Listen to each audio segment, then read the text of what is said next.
दिनै आरो फिन नोंथाङा माखा गानग्रा जोमग्रा बेसेबांसो आइजोफोरनो नोंथाङा बे गानग्रा जोमग्राखौ होनाय जादों? गिबियावनो नैबे चेनेलखौ नायगिरि रायजो राजा आइ आफा बिदा फंबाय गासिखौबो आंनि गोसो गोरबोनिफ्राय बैसागुनि नामाव गोजोननाय जासिग्रोनाय थाबाय। दिनै आङो जि बासुगावआव बे खामानिखौ मावदों बे खामानिखौ मावनायाव आं माने गोबां आंनि माखासे लोगोफोर दङ आरो जाय लोगोफ्रा दिनै गावसिनि बेसेन गोसा समखौ दोननानै दिनै बे आंनि बे प्रग्रामाव बिथांमोना फैनानै जाय बिमा माहारि बुरैसा जाय बिमा माहारिया माने समल'सै थैनो थाखाय दिनै बे समाव बिसोरनो आङो बैसागुनि नामाव रंजानाय दिनाव बोसोरसेयाव खनसे जि रंजानाय सान बा दिन बेयाव जाहाथे आं बिसोरनो बेफोरबायदि फिसा बुस्थुखौ होनानै आङो बिसोरनिफ्राय आशीर्बाद लास्रानो मोनगोन होननानै बा लानो मोनगोन होननानै आं बे खामानिखौ आं मावफैनाय जादों। बिथांमोनाबो आंखौ जि खामानि बे बा बुस्थुखौ होफैदों बिथांमोना जोबोद खुसि मानो होनना बुङोबा आं माखासे बिथांमोनजों गोबाव सावरायबायबो रायलायबाय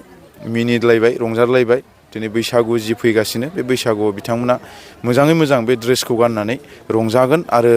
मोसागोन होननानै आङो आसा थाबाय आरो ओरैनो बावहाय दा खमाव गैयाबाबो 300 जनसो दङ आरो बिनि उनाव जेब्लानाखि बैसागु जाथारनोसै बे समाव नोंथांमोन रायजो राजाफ्रा नुबावगोन बेयावनो आरो दस्रा जाथि बेंगलि फेडारेसननि आरो माखासे साइडआव राजबंशिफोर बिथांमोननो आङो होनो आखायाव लाबोगासिनो दङ मानो होनना बुङोबा बिथांमोना दिनै आंनि जाय सारियाव थायो आरो जाय बिथांमोना दिनै बे राननायनि बाहागोआव खालामगासिनो बिथांमोना आं अराय सम लोगोआव थायो आरो अराय सम बिथांमोना आंखौ हेफाजाब होयो बिथांमोननो आङो दिनै जेबो आं बिथांमोननो होनो हायाबाबो बिथांमोना आंनि जे खामानि मावनाय बे खामानि मावनायाव बिथांमोना अराय सम थानानै आंखौ सहाय होयो आरो दासिमाव नोंथाङा गोबां गैजारोङिफोरखौ अनसुंथाइ होबाय एबा अनसुंथाइ होनानै खालामबाय आरो माखासे जायफोर माने देहायारि जेंनायाव फाहामथाय लानायाव प्रब्लेम जानायाव हेफाजाब होनानै नोङो मोजां मोनसे गाहाम देहा लाफिनबाय आरो दासिमाव बेसेबांसो नोंथाङा हेल्प खालामखो? बुंनो थाङोबाथ' बे बुस्थुखौहाय आङो हिसाबबो खालामनाय जायाखै फ्राय न'आवथ' बिराद मानसि थाङो मालाबा 25 जन गाहामबो जायो आरो मालाबा समाव आंबो थांनानै नायो आरो अबावबा जुदि आं सहैयाब्ला आं आंनि मानसिखौ आं थिनहरो बासुगाव एलेकायाव जेब्लानाखि आङो सिगांनि समाव आं बुंदोंमोन हानायखिनि आं नाजागोन होननानै बे बुस्थुखौ आङो आंनि मानसिफोर दङ हिसाबै बासुगाव एलेकायाव बेसेबां आंनि मानसिफोर दङ बिथांमोनखौ आङो फाथायो मालाबा समाव आङो अबावबा दस्रा जायगायाव थाङोबा बिथांमोना आंखौ हेफाजाब होयो आरो दिनै आङो जि खामानिखौ मावदों बे खामानिया आंनि थाखाय थोजासे नङा खिन्थु मालाबानि समाव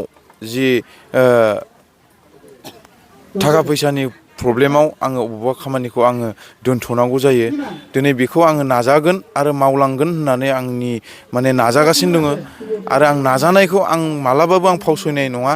आरो आंनि जि नाजानाय बे नाजानायखौ रायजो राजा आइ आफा बिदा फंबाया नुबाय थागोन आरो आंनि जि खामानि मावनाय बे खामानि मावनाया आंनि बेक्तिगत दुगा गोसोजों नङा जाय बिथांमोननो आं दिनै गोरिब गुन्द्रा जाय मानसिफ्रा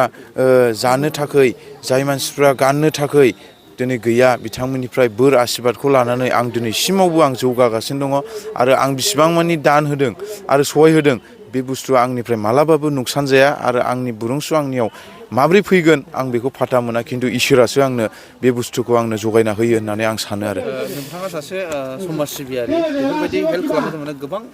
जेंनायाव गोलैनाय सुबुंफ्रा नोंनाव फन हरो एबा नोंथांखौ नागिरो नोंथां बै समाव माबायदि नोंनि मेन्टेलि फिजिकेलि माबायदि हेल्प खालामो माबायदि नोङो मेन्टेनेन्सआव थायो? फैनायाथ' फैखायो फना बिराद फन फैयो मालाबा समाव आं फनखौ रिसिभ खालामनोबो मोना आरो मालाबा समाव अबावबा जुदि प्रग्राम जेनेबा मिडियाफ्राव बा इउटुबारफ्राव आं जुदि नुयोब्ला जि बुस्थुखौ आङो एकदमबारे अबस्था गाज्रि नुथारबाय आंनि गोसोआव गाबखांफैबाय बेखौ आङो नाम्बारखौ नागिरनानैबाबो आं बिसोरनो आं जाखिनि हायो आङो मानसिखौ नुवाब्लाबो आङो आंनि जि एकाउन्टाव जा थायो बेजोंनो आङो बिथांमोनखौ आं सहाय होयो आरो जि बुस्थुखौहाय आंनाव फन फैयो बे फन फैनायाव मालाबा समाव आं रिसिभ खालामस'नो मोना मालाबा प्रग्रामाव थानाय मालाबा आं गारि सालायनाय बेफोरबायदिनि बेलायाव दिनै आङो जेब्लानाखि आङो टाइम फ्रि जायो बे समाव आं नामखौ नायै नायै आङो फन बुफिनो आरो बबेबा समाव आङो फनखौ बुफिननो हायाबा आं टेनसनाव थानायाव बा दिनै ओरै मावोबा आं गाबोन ओरै मा मावगोन दिनै आं ओरै मावोबा समफोर आं बोरै मावगोन आङो माने साननाय आरो उन्दुनाय समावबो आंनि साननायाबो बेनो आरो माने आं रायजो राजाखौ माब्रै आं सहाय होनो हागोन बबे लामाजों थाङोबा आं आंनि थ्रुयै सोरबा बायदि मानसिया हामनायखौ मोनगोन बा आंजों लोगो मोनगोन थिग बेखौ आं सानबाय थायो आरो जाय बिथांमोना दिनै गोबां मानसिफ्रा आंनाव फन खालामो अबेबा नाम्बार जि नाम्बार गोदान फैयो सोरनि नाम्बारखौ दोननो सोरनि नाम्बारखौ हमनो बेफोरबायदि जालायलायो मालाबा समाव आं जुदि मालाबा समाव आङो बाहेरायाव थांनानै दसे सम जुदि थाहैयो आधा घन्टासो थाबोब्लानो माने मिस कलफ्रानो माने गोजा जाफैजोबो बे समाव आं साननोसै सोरबा जुदि इमारजेन्सि नांथारगौब्ला रिपिट बिसोरो आंनाव कल खालामफिनखागोन होननानै आं माने नेनानै थायो आरो मालाबा समाव मोजां रायलायबाय जि समाव आङो हरनो हाबाय बे समाव आं हरबाय जि समाव आं हरनो हाया बे समाव आङो टाइम आरो डेट होनानै आं बिसोरखौ आं सहाय खालामो आरो नोंथांखौ मोनसे माखौ जाहोयो रायजो राजाखौ बोरै अनसायो बेखौ रायजो राजाफ्रा मिथिनो लुबैयो मा खालामो नंगौ गोबां मानसिफ्रा आंनाव बिदिनो कुइसन फैयो आरो सोङोबो आरो जाय बिथांमोना आंनाव सोंदों बे सैथो आंखौ नंगौ मा मावो होननानै दिनै आं जाय खामानिखौ आङो फिसा फिसौ बिदिनो बिजनेस मावनाय आरो प्लास ओरैहाय जेन'बा सोरजोंबा जेन'बा थिखादारफोरजों गेदेरमा जाय आं लिडार होननानै आं बिसोरखौ मानियो बिथांमोना आंखौ लाफायो बिथांमोनजों आं खस्थ' मस्थ' मावफानानै बिथांमोननि जि होयो बिथांमोना बे बुस्थुखौनो आङो दिनै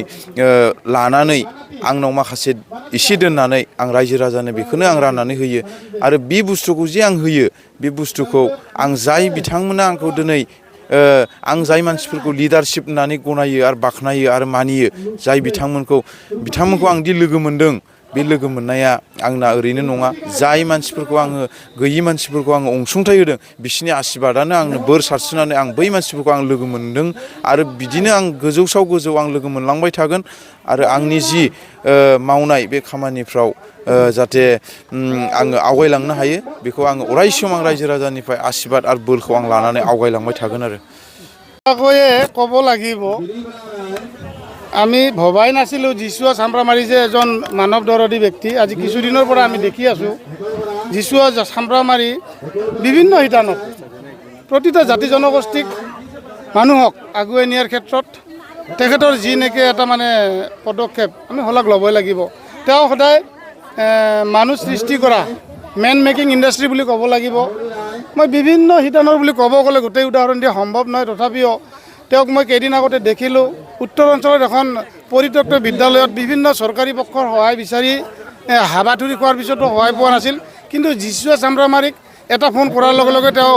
লগে লগে এখন বিদ্যালয় নিৰ্মাণ কৰি দিলে উচ্ছেদিত পৰিয়ালসকলক মানে তাৎক্ষণিক সহায় দিয়াৰ কাৰণে তেওঁ নিজা আৰ্থিক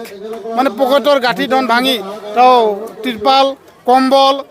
ষ্টুডেণ্টবিলাকৰ কাৰণে তেওঁ মানে পঢ়াৰ কাৰণে কিছুমান সা সৰঞ্জাম যোগান দি যি এটা মানে মানৱতা দেখুৱালে আমি ক'ব লাগিব তাৰোপৰি দুখীয়া দৰিদ্ৰ বা বেমাৰীসকলক গৰীব ঘৰৰ তেওঁ যি ধৰণে সহায় কৰি আছে সঁচাকৈয়ে আমি তেওঁক এজন নেদেখাজনৰে দান অৰ্থাৎ ভগৱানৰ দান বুলি ক'ব লাগিব আজি বাচুগাঁও অঞ্চলতো প্ৰতিটো জাতি জনগোষ্ঠীৰ মানুহক তেওঁ যিহেতু ভাল পায় বিহুৰ দিনত ঈদৰ দিনত বা আমাৰ নাম যি বেংগলী সম্প্ৰদায়ৰ মানুহসকলে তেওঁলোকে এক নাম কৰে সেই যি গৰীব মানুহসকলে নামত যোৱাৰ কাৰণে যি নতুন বস্ত্ৰ পৰিধান কৰি যাব সকলোকে মানে নতুন নতুন বস্ত্ৰ দিয়াৰ কাৰণে আজি আমাৰ বাচুগাঁও অঞ্চলত আহিছে আজি কোচ ৰাজবংশী অধ্যুষিত অঞ্চলত আহি প্ৰায় 300 ঘৰ মানুহক গৰীব মানুহক তেওঁ আজি বস্ত্ৰ দান কৰিলে সঁচাকৈয়ে ই এটা মানে লেখত ল'বলগীয়া অনুষ্ঠান আগন্তুক দিনত যীশুৱা চাম্প্ৰামাৰী আৰু ভাল কাম কৰক সমাজৰ কাৰণে যে আদৰ্শ হৈ থাকক তাকে আমি কামনা কৰিছোঁ।